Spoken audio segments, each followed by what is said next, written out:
Hi, hello, and welcome to the Notebook Nook with me, Mera. This is a place to unwind and reflect on our day-to-day lives, sprinkled with some bookish convos and, of course, some stories of my life. If that's something that sparks your interest, you're more than welcome to join the venture that I call the Notebook Nook.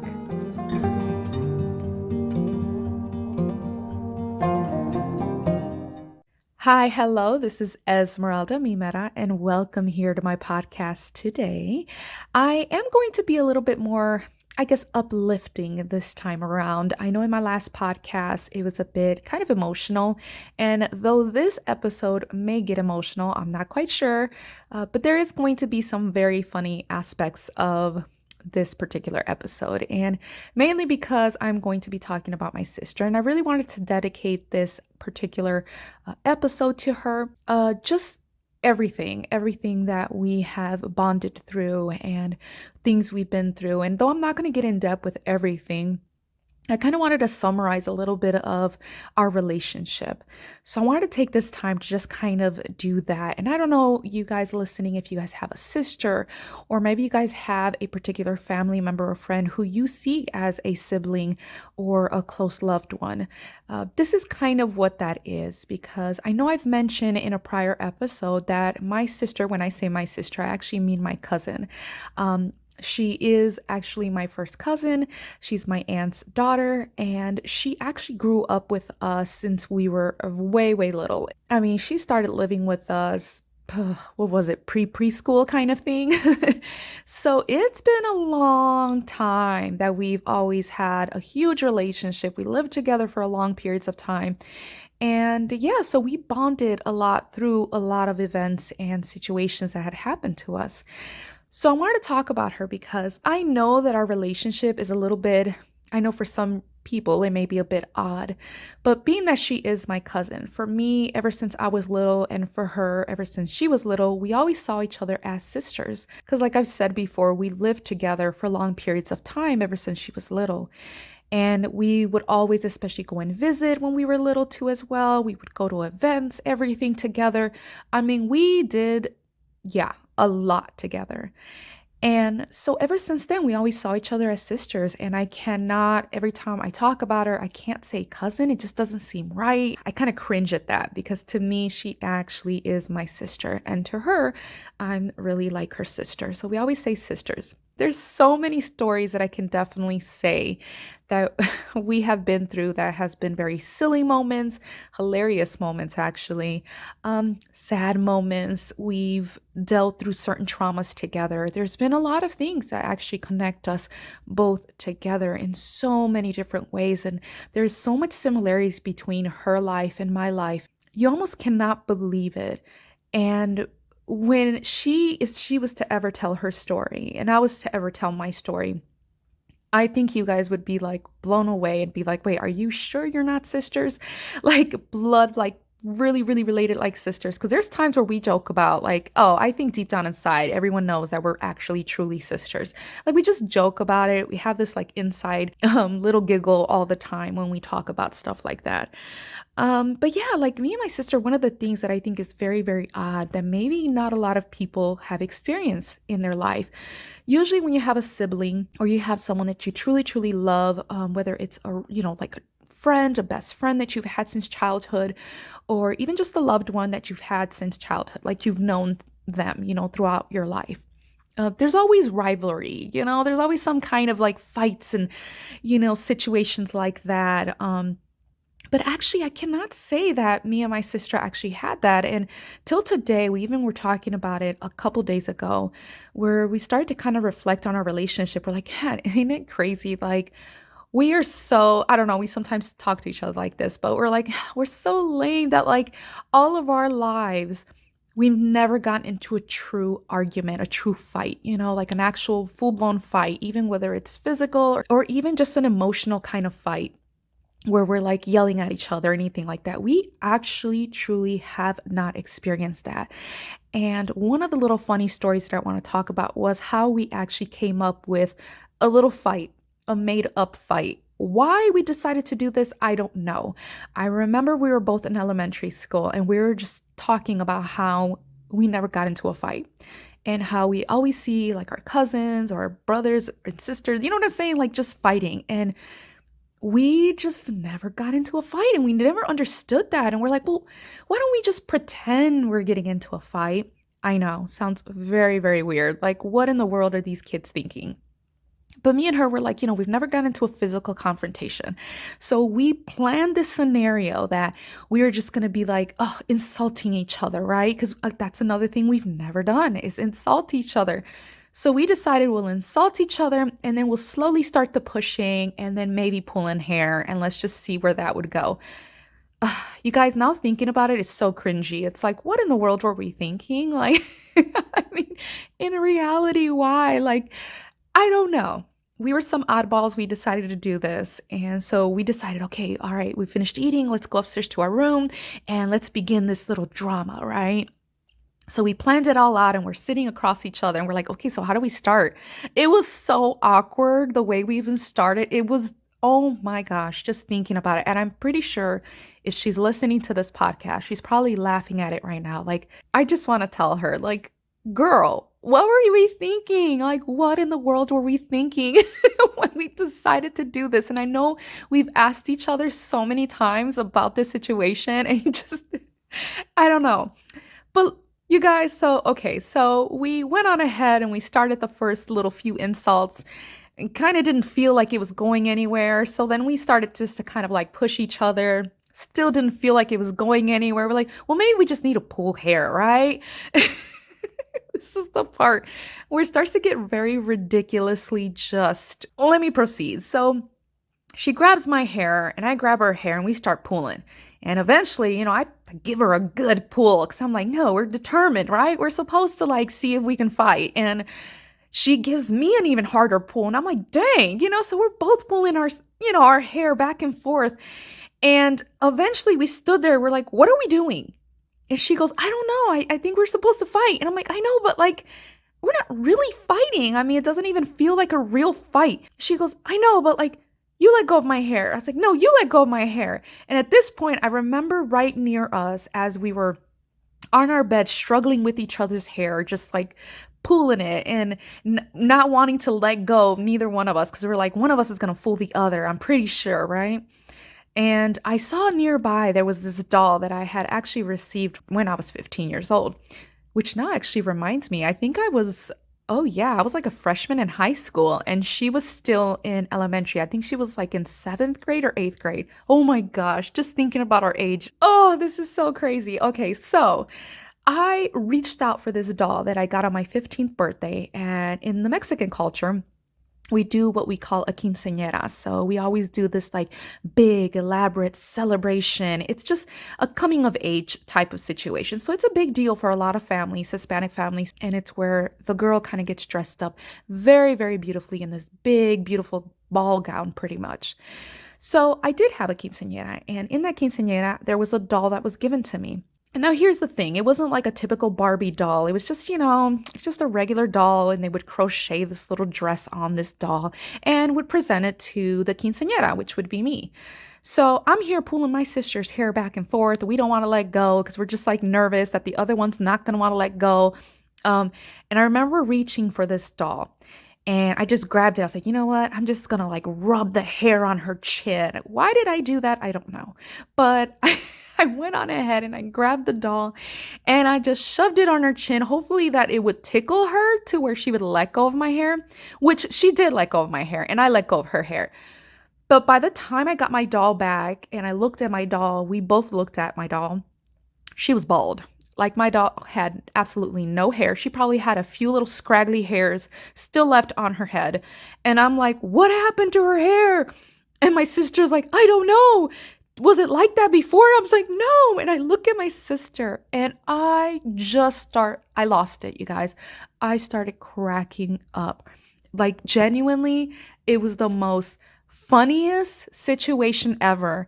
My sister at that point looked like she was the bearded lady. Like she literally had a full-blown beard under her chin. And it was from all the areas in which I rubbed this doll onto her chin. And she had these long, scraggly hairs, stiff little hairs of the Barbie, just all of the doll, all under her chin. And she's like, "What?" And I am cracking up because it's like, it was such a sight to see, you guys. And I was like, told her, "Don't touch her face. You need to see this. Just look at the mirror." So she ended up going and looking at herself, and she just busted out laughing. We both were on the ground just laughing. We couldn't believe it. Tears running down our eyes.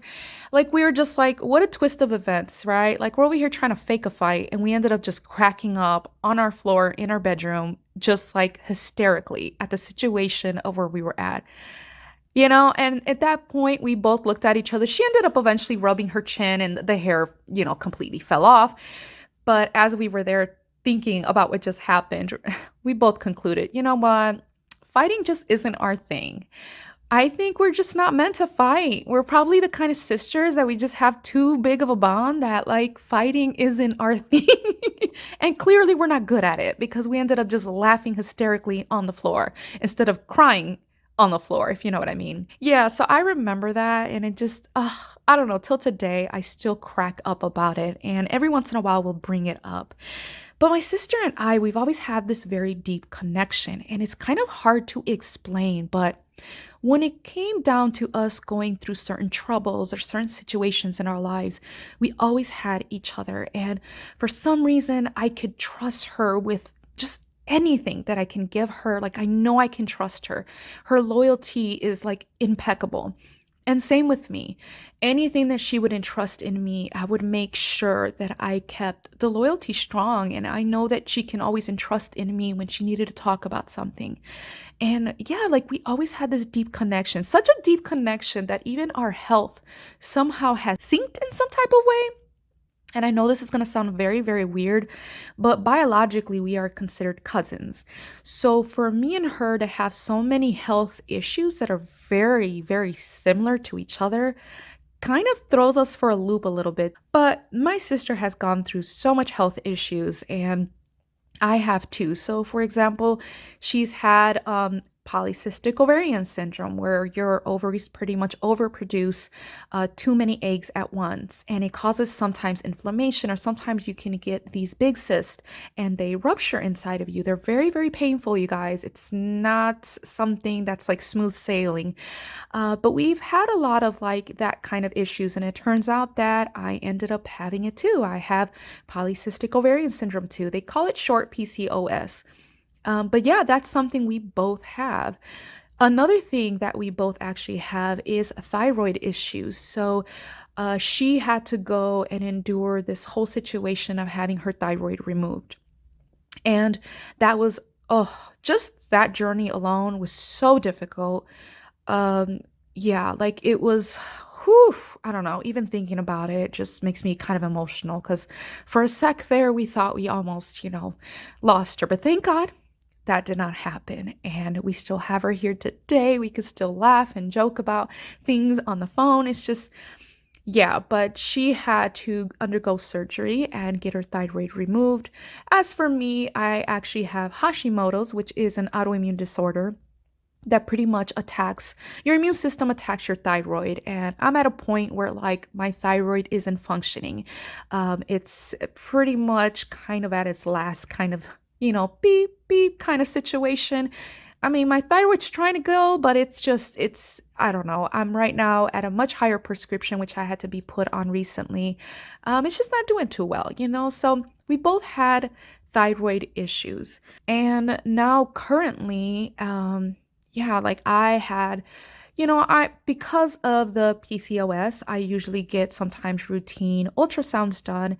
And this month I had to get a ultrasound done. And though I don't want to talk about it too much here on this particular episode, they did find a mass in there. And it's kind of nerve-wracking because no one can confirm that it's something benign or otherwise. So I'm kind of at the limbo right now until my surgery date where the mass will be removed. And Yeah, like my sister actually, she was actually diagnosed with precancer of the uterus. So, like I said, all these things just somehow just correlate to each other. We've had very similar, like so much similarities when it comes to our health. And even with our child, like she has one amazing son, and I have just one amazing son. So we both have just one child, and it's a boy, and they are both just tremendously amazing children. Not because he's my nephew and I love him so much, and not because he's my son. I really truly mean this. Like, when I mean that we have some of the most supportive, just amazing children. It's just, oh my gosh, like it's almost like our sons are in tune to us. So like my nephew, he knows when something is off with his mother, and either his mother's not feeling well or she's stressing about something. It's almost as if he can feel it, like they both can kind of connect to their mommies. So like my son, he knows when I'm not feeling well, and it's weird because it's like sometimes I won't even show emotion, but it's like he knows that I need a hug, or I need, I don't know, some type of reassurance, so he'll remind me how much he loves me. And that's the same thing with my sister and her son. And I don't know, there's just such loving connection with our child that it's kind of hard to explain. And maybe many of you guys out there can probably relate to this. But at the end of the day, regardless of any health issues or mental health issues that we've dealt with, or things that we've experienced in our lives, for some reason, we've always had this non replaceable bond. It's like, it's irreplaceable. There's no one that can be my sister, right? And for her, I'm pretty sure she probably feels the same way, is that there's no one that can be her sister. It's just, there's just this very unique bond that somehow just connects us. It's crazy because we given each other so many goals throughout our life. For example, we always said, I remember sitting down one time and we both went really into depth about like if one day we ever got married or one day we ever had a child, that we would want the other person, to be the godparent. It'd be their very first godparent. And she wanted me to be the godparent of her child if one day she had a child. And I told her likewise, like, if I ever had a kid, I definitely wanted you to be the godparent of my child. And actually, that's something that we did end up doing now as adults. She is the godmother of my son, and I'm the godmother of her son. So that is something that actually we did actually go on ahead and we accomplished, and we actually did, right? Like we stuck to our guns on that one. And there's so many other things, from promising ourselves that no matter how far or how close we live together, that we would always somehow, even if it's through a phone call, that we would always have a connection. And we actually did. There was a moment where she actually moved about 2 states away, and we still kept such a big connection. And yeah, we helped each other out through some difficult times, but also helped each other out through those fun, loving moments that we each experienced, even though we were far away. So that's why, like, for me, it could be months of me seeing her, or it could be months of her seeing me. And somehow, some way, we'll make it work, and we are never, ever, ever feeling some type of way towards each other. It's like we always have this like deep understanding that no matter how close or how far we are, we will always have a connection.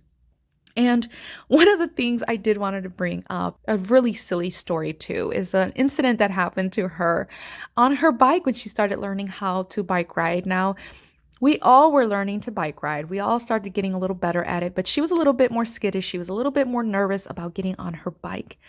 And sorry, sis, but I have to tell this story because this story is funny. And I want to kind of like not make it too emotional, this type of episode. So I wanted to bring another little funny moment here. So we were young and we were in elementary school, and I remember that my mom, there was an incident that happened beforehand that my mom was like, don't freak me out. Like, I remember screaming, like, Mom, look at this happen. Oh my gosh. And I'm like freaking out. And turns out that what had happened wasn't even that big of a deal. And so my mom was like, you almost gave me a heart attack. Don't ever do this. If any incident ever happens to any one of you guys, just please don't give me a heart attack. Like, give me the information or tell me something's happening calmly, or at least try to be calm. Don't just be like, oh my gosh, da da da da da.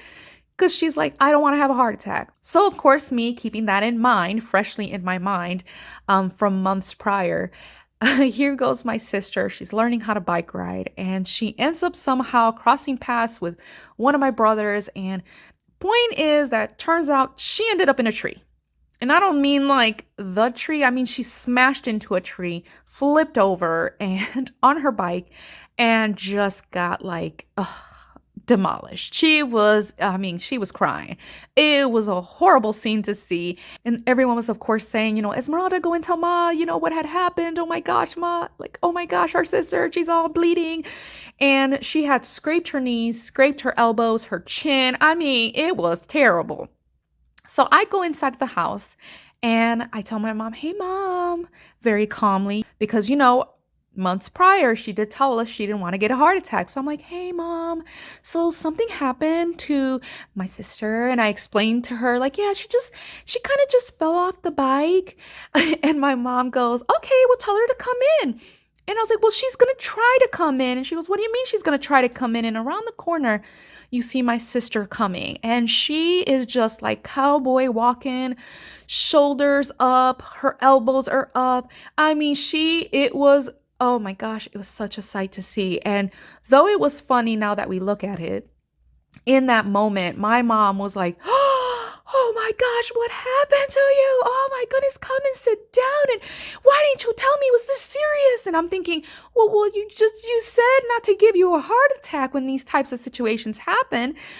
But yeah, my sister ended up sitting down. She had blood coming down from her knees. That poor thing, she was just struggling. Her chin was all scraped up and dripping blood. Her elbows were dripping blood. It was a sight, you guys. It was quite the sight to see. Now, here's the thing, before anyone starts freaking out, she didn't have any broken bones or any kind of fractures or anything like that. It was just kind of superficial kind of scrapes on her actual skin. So that was like, it kind of really looked horrible. And they were pretty kind of deep little wounds, not too deep, but just enough that like enough scraped off her skin. Poor little thing. Oh, terrible, terrible, terrible situation to be in. So my mom comes with all the stuff that she needs to kind of heal these wounds, and my sister just ended up all bandaged up, poor thing. She had bandages on her elbows, all her knees, and her chin. Oh, poor thing. I'm sorry, girl. Like, oh, it was really, really bad. But we still think about that story and we laugh about it because of my reaction and how she ended up walking in looking just terrible and disheveled. It was just a sight to see, you guys. I can go on and on with stories about my sister, from the good to the bad. I mean, we've had roller coaster rides in both of our lives that has been just crazy. And even currently, like, she's going through her own stuff and I'm going through my own personal stuff as well. I mean, but we have been able to be the support system that we needed to be for each other, even if it's through the phone. And yeah, so you guys, that is my relationship with my sister and how we have been. Now, there's probably more that I'm going to keep adding here in my episodes about my sister and just our bond and things that we've actually gone together. Who knows? Maybe one day I'll probably have her here in the podcast and, kind of let her have her story, or maybe we can reminisce about some of our little stories, because believe me, we have many, many, many funny, hilarious moments and also kind of like heartfelt situations that have happened. But I do want to leave this podcast, you guys, with something for sure. That it was a quote from Venus Williams. And for those who may not know, she is the sister of Serena Williams. And they are both really talented, amazing tennis players and so much more. Like, they're just amazing, kind of true sisterly kind of bond. And even though I also relate to the sisters, the Bella twins, they were prior wrestlers, like from the WWE. So these are all like sisters that I feel like my sister and I can definitely relate to them in regards to their bond, this unconditional kind of love that they have for each other. But I did want to get a quote from Venus Williams, because this quote is probably like, if you can explain the bond of a sister, like, I feel like that's the kind of bond I have with my sister. And the thing is, when it comes to my own sister, like, I have this just huge, deep regard for her. Like, if she ever needed me for anything, I've always wanted her to make sure she knew that I would always step up and try to help her as best that I can with anything in her life. And it's the same way around, like if I ever needed her, I know I can just pick up the phone and call her. And knowing that we can connect and we can communicate and help each other, even if it's just through our phone call, it means so much. So, this is something that I want her to know. And I relate so much to this quote from Venus Williams. And it goes like this: I'm the big sister. I want to make sure she has everything, even if I don't have anything. It's hard. I love her too much. That's what counts. And it's true. I love my sister so much that I'm willing to give up and sacrifice things in my life just to make sure that she's okay and that she's always given the love that she deserves and the support that she needs. I want to be there for her no matter what. And with that, you guys, I hope that each one of you guys out there, hopefully you guys have somebody that you guys can actually see as a sibling or see someone to be a huge support for your life.